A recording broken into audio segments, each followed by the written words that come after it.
মৌত কারো কাছে মিস কল দিয়ে আসে না।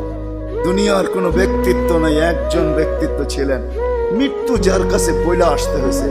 আল্লাহ নিজে বলছেন মালাকুল মৌতকে, বন্ধুর কাছে যাবে, অনুমতি দিলে ঢুকবে, নাইলে ঢুকবে না।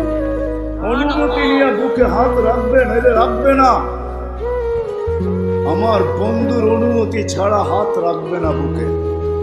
একজনই দুনিয়াতে ব্যক্তিত্ব ছিল যার কাছে অনুমতি নিয়ে আসছে, কারো কাছে আজ পর্যন্ত অনুমতি নিয়ে আসে আর আসবেও না। সত্য এটাই।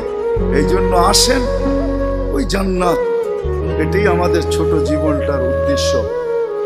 এই জন্যই আল্লাহ ডেলি ডাকে, 5 বেলা ডাকে, গ্যারান্টি দিয়া ডাকে, সিল লাগায় ডাকে। ইদা সালুহা সালুহা সাইরুল আমাল। 5 ওয়াক্ত নামাজ যদি এই উম্মত কমপ্লিট করে দেখাইতে পারে, তো আল্লাহ আমাদের নবীজির সাথে ওয়াদা করছেন, আমিও আপনার উম্মতের জীবনকে কমপ্লিট করে